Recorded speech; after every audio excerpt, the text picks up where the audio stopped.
मुश्तरक coaching तारनगर की इस online class में आपका स्वागत है। आज हम मेवाड़ के इतिहास में राज सिंह के बारे में पढ़ेंगे। जिस प्रकार राज सिंह जगत सिंह प्रथम के बाद जो मेवाड़ का शासक बनता है उसका नाम राज सिंह है। तो राज सिंह का जो शासनकाल है वो 1652 से लेकर 1680 तक 1652 से लेकर 1680 तक जो मेवाड़ का शासक था वो राज सिंह था। ये जो पर्सन है कि राज सिंह का शासनकाल ये 2010 में साइंस की सेकंड ग्रेड वैकेंसी के अंदर ये प्रश्न पूछा गया था कि राज सिंह का शासनकाल क्या है। तो राज सिंह का शासनकाल 1652 से लेकर 1626 तक 1680 तक 52 से लेकर 1680 तक। अब पढ़ते हैं तो इसे विजय कटकातु की उपाधि दी गई थी। विजय कटकातु राजस्थान के इतिहास में विजय कटकातु की उपाधि, तो राजस्थान के इतिहास में विजय कटकातु की उपाधि राज सिंह को दी गई थी। इसके बाद में इसे मूर्तियों का संरक्षक भी माना गया है। मूर्तियों का संरक्षक यानी मूर्तियों की सुरक्षा करने वाला शासक, तो मूर्तियों की सुरक्षा करने वाला शासक भी राज सिंह को ही माना गया है। इसने चित्तौड़गढ़ दुर्ग का पुनर्निर्माण करवाया था। चित्तौड़गढ़ दुर्ग का पुनर्निर्माण यानी चित्तौड़गढ़ दुर्ग का पुनर्निर्माण राज सिंह ने करवाया था। लेकिन जैसे ही राज सिंह ने चित्तौड़गढ़ दुर्ग का पुनर्निर्माण करवाया था तब दिल्ली के शासक शाहजहां ने दिल्ली के शासक शाहजहां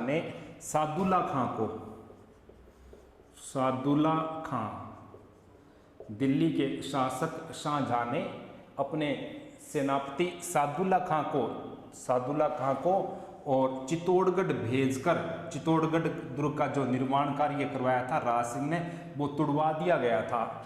शाहजहां के द्वारा सादुल्ला खां ने तुड़वाया था। ये प्रश्न भी परीक्षा में पूछा गया है कि मेवाड़ के शासक राज सिंह ने चित्तौड़गढ़ दुर्ग का पुनर्निर्माण करवाया था, लेकिन दिल्ली के शासक शाहजहां ने किस सेनापति को भेजकर उसे दुर्ग का पुनर्निर्माण तुड़वाया था। तो उस दुर्ग का जो निर्माण तुड़वाया था वो सादुल्ला खां था। अब क्या काम हुआ कि 1657 में शाहजहां बीमार हो गया। 1657 में शाहजहां बीमार हो गया। तब राज सिंह ने 1657 में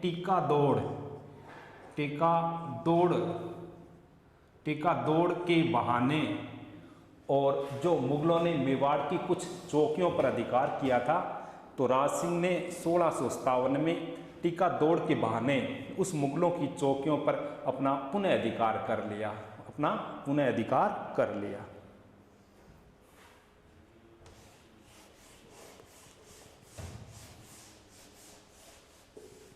इसके बाद पढ़ेंगे हम राज सिंह के बारे में। अब राज सिंह के समकालीन ये दिल्ली है और दिल्ली का शासक औरंगजेब। राज सिंह के समकालीन दिल्ली का शासक कौन था? तो राज सिंह के समकालीन दिल्ली का शासक औरंगजेब था। यही प्रश्न 2014 में सेकंड ग्रेड वैकेंसी के अंदर पूछा गया था कि राज सिंह के समकालीन दिल्ली का शासक कौन था। तो राज सिंह के समकालीन दिल्ली का शासक औरंगजेब था। औरंगजेब ये रह गया मेवाड़ और मेवाड़ का शासक था राज सिंह। ये रह गया यानी ये दिल्ली और ये मेवाड़ रह गया। मेवाड़ का शासक था राज सिंह। अब सबसे पहले यानी जब औरंगजेब दिल्ली का शासक बना था तब औरंगजेब और राज सिंह दोनों की मित्रता थी। दोनों की काफ़ी गहरी मित्रता थी। इसी कारण राज सिंह यानी औरंगजेब ने 6000 मनसबदारी से 6000 मनसबदारी यानी 6000 मनसबदारी से राज सिंह को सम्मानित किया था औरंगजेब ने। राज सिंह को सम्मानित किया था औरंगजेब ने। उसी समय 1664 में ये रह गया अजमेर का शासक था रूप सिंह। अजमेर का शासक था रूप सिंह, दिल्ली का शासक था औरंगजेब और मेवाड़ का शासक था राज सिंह। इस स्वरूप सिंह की एक पुत्री थी जिसका नाम चारुमती था। इसका नाम चारुमती था। चारुमती के साथ औरंगजेब विवाह करना चाहता था। लेकिन चारुमती ये नहीं चाहते थे कि शादी औरंगजेब के साथ हो। इसलिए चारुमती ने राज सिंह के साथ शादी करने का विचार किया था। तो राज सिंह ने चारुमती के साथ शादी की। इसी बात से नाराज हुआ था औरंगजेब। इसलिए उदयपुर का एक स्थान है जिसका नाम है सलुम्बर। उदयपुर का एक स्थान है सलुम्बर का एक सरदार था जिसका नाम था सरदार रतन सिंह चुड़ावत। यानी सलुम्बर उदयपुर के अंदर है और वहाँ का एक सरदार था जिसका नाम सरदार रतन सिंह चुड़ावत था। अब रतन सिंह चुड़ावत की जो पत्नी थी उसका नाम सहल कंवर था। सहल कंवर। इसी सहल कंवर को इतिहास में हाड़ी रानी कहते हैं।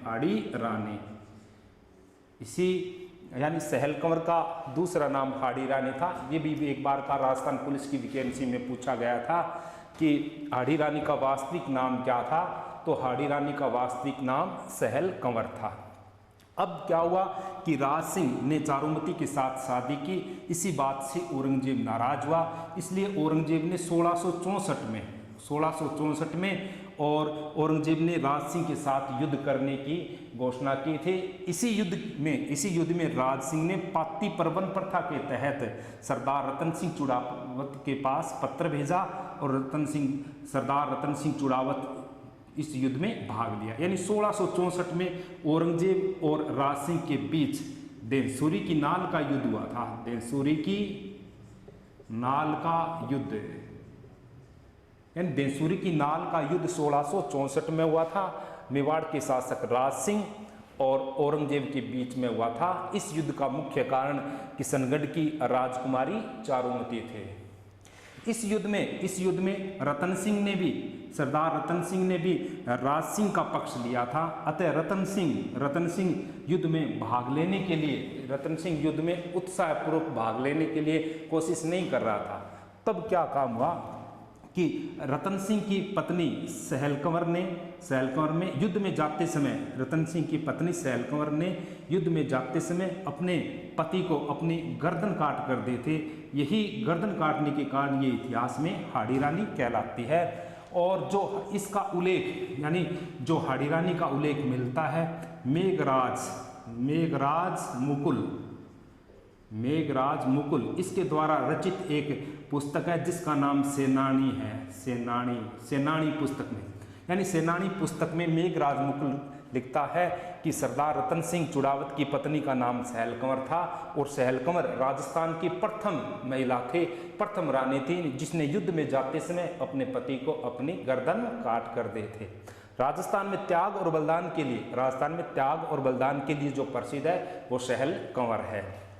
मेघराज मुकुल ने सेनानी कविता में एक पुस्तक में कुछ पंक्तियां लिखे थे कि सरदार चुड़ावत ने मांगी सेनानी मतलब निशानी। सेनानी सिरे काट दियो छत्राणी। सिर काट दियो छत्राणी यानी जो सरदार चुड़ावत ने मांगी सेनानी सिर काट दियो छत्राणी। इस बात का उल्लेख मेघराज मुकुल ने अपनी कविता सेनानी में किया था। देनसुरी की नाल है वो राजस्थान के राजसमंद जिले में है। देवसुरी की नाल है वो राजस्थान के राजसमंद जिले में है। देवसुरी की नाल है वो राजस्थान के राजसमंद जिले में है।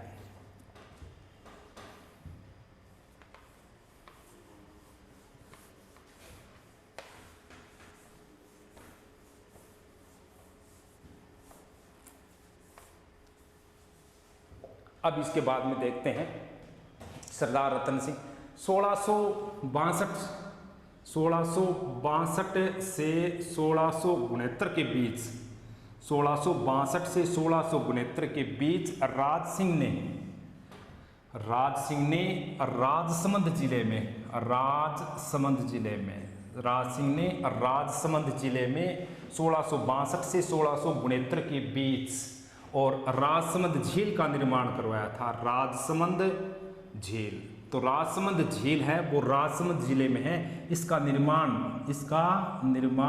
राज सिंह द्वारा किया गया। इसका निर्माण राज सिंह द्वारा किया गया।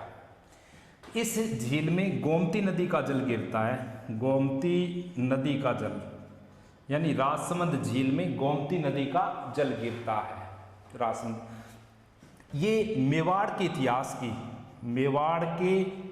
इतिहास की सबसे प्राचीन झील है। इतिहास की सबसे प्राचीन झील, यानी मेवाड़ के इतिहास की जो सबसे प्राचीन झील है वो राजसमंद झील है। इसी झील को नंदसमंद कहते हैं। नंदसमंद, इसी झील को नंदसमंद भी कहते हैं। इस झील के किनारे घेवर माता का मंदिर है। घेवर माता, यानी घेवर माता का मंदिर है वो राजसमंद झील के किनारे है। घेवर माता बिना पति के सती होने वाली देवी, बिना पति के सती होने वाली देवी है वो घेवर माता है। राजसमंद झील का उत्तरी भाग, यानी इसी झील का उत्तरी भाग, बहुत अच्छा प्रश्न है ये कि राजसमंद झील का उत्तरी भाग नौचौकी की पाल कहलाता है। नौचौकी की पाल, कि राजसमंद झील का उत्तरी भाग नौचौकी की पाल कहलाता है। इस नौचौकी की पाल पर, इस नौचौकी की पाल पर मेवाड़ का इतिहास,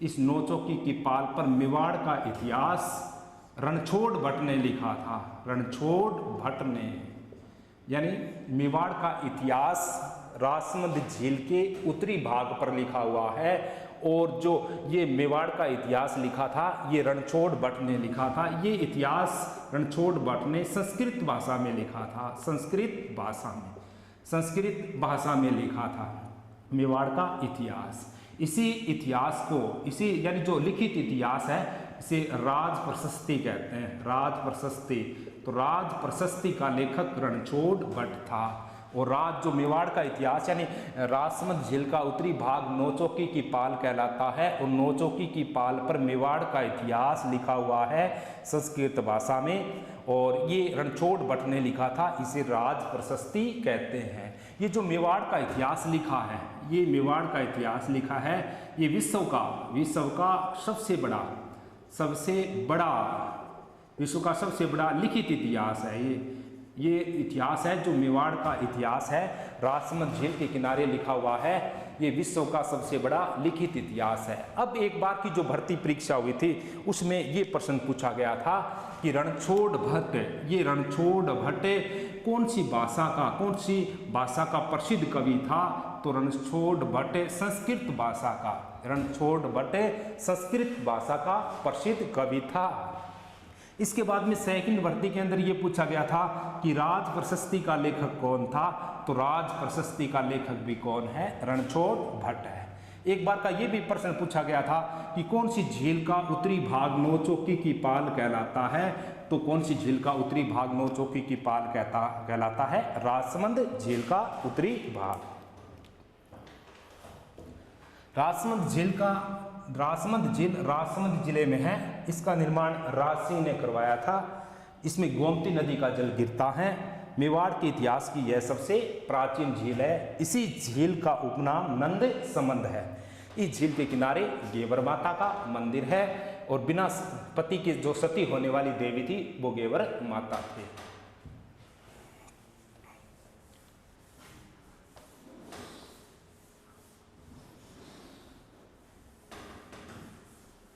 सेकंड प्रश्न,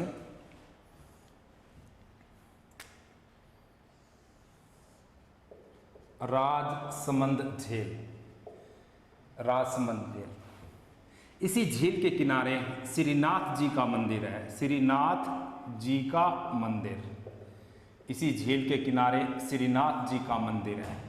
अब श्रीनाथ जी की मूर्ति 1671 में, श्रीनाथ जी की मूर्ति 1671 में वृंदावन से राज सिंह लेकर आया था। वृंदावन से राज सिंह लेकर आया था श्रीनाथ जी की मूर्ति। ये भी 2009 की राजस्थान पुलिस की वैकेंसी में पूछा गया है कि श्रीनाथ जी की मूर्ति राज सिंह निम्न में से कौन से शहर से लेकर आया था, तो ये वृंदावन से लेकर आया था श्रीनाथ जी को। इसी श्रीनाथ जी को 7 ध्वजों का स्वामी कहते हैं। 7 ध्वजों का स्वामी, 7 ध्वजों का स्वामी किसे माना गया है, तो 7 ध्वजों का स्वामी श्रीनाथ जी को माना गया है। इसी श्रीनाथ जी को प्रसन्न रखने के लिए अन्नकूट उत्सव मनाया जाता है। अन्नकूट उत्सव, यानी अन्नकूट उत्सव कौन से जिले का प्रसिद्ध है, तो अन्नकूट उत्सव राजसमंद जिले का प्रसिद्ध है। अन्नकूट उत्सव किन की याद में निकाला जाता है, तो श्रीनाथ जी की याद में अन्नकूट उत्सव मनाया जाता है। अन्नकूट उत्सव के साथ केले के पत्तों की झांकी, केले के पत्तों की झांकी, केले के पत्तों की झांकी, यानी केले के पत्तों की झांकी निकाली जाती है। केले के पत्तों की झांकी निकाली जाती है, यानी इसे श्रीनाथ जी को प्रसन्न रखने के लिए।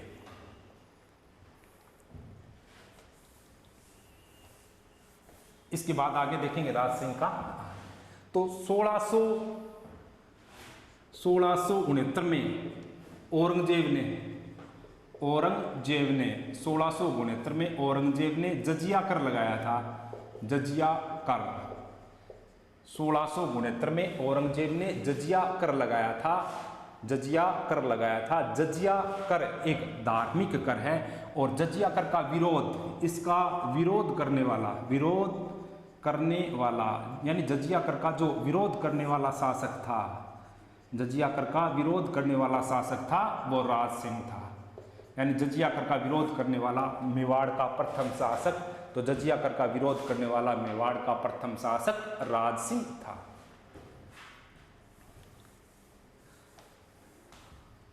नाथ द्वारा चित्रशैली, नाथ द्वारा चित्रशैली, नाथ द्वारा चित्रशैली, यानी नाथ द्वारा चित्रशैली की जो शुरुआत हुई थी, इस चित्रशैली की जो शुरुआत हुई थी वो राज सिंह के समय में हुए थे।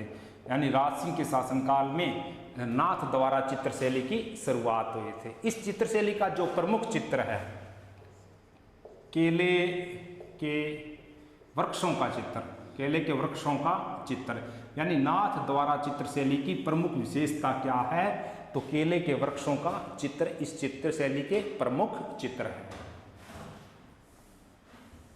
इसके बाद 1669 में औरंगजेब ने एक फरमान जारी किया था जिसका नाम था बनारस फरमान। बनारस फरमान, यानी 1669 में औरंगजेब ने एक फरमान जारी किया था जिसका नाम था बनारस फरमान। इस फरमान का उद्देश्य क्या था, तो इस फरमान का उद्देश्य था कि राजस्थान मेवाड़ में मंदिर और मूर्तियों को तोड़ना, मंदिर और मूर्तियों को तोड़ने की एक औरंगजेब ने योजना बनाई थी। उसी योजना का नाम बनारस फरमान बताया गया है। तो बनारस फरमान का जो, यानी इस फरमान का जो विरोध किया था, इसका जो विरोध किया था वो राज सिंह ने किया था। बनारस फरमान का जो विरोध किया था वो मेवाड़ के शासक राज सिंह ने इसका विरोध किया था। राज सिंह की पत्नी का नाम, यानी राज सिंह की पत्नी का नाम रामरसदे था। रामरसदे, राज सिंह की जो पत्नी थी उसका नाम रामरसदे था। रामरसदे ने उदयपुर में त्रिमुखी बावड़ी का निर्माण करवाया था। त्रिमुखी बावड़ी का निर्माण, तो त्रिमुखी बावड़ी उदयपुर में है। इसका निर्माण राम रसदे ने करवाया था, जो राज सिंह की पत्नी थे। इसी त्रिमुखी बावड़ी को वर्तमान में जया की बावड़ी कहते हैं। जया की बावड़ी, इसी को वर्तमान में जया की बावड़ी कहते हैं। जया की बावड़ी कौन से जिले में है? तो जया की बावड़ी राजस्थान के राजसमंद जिले में है।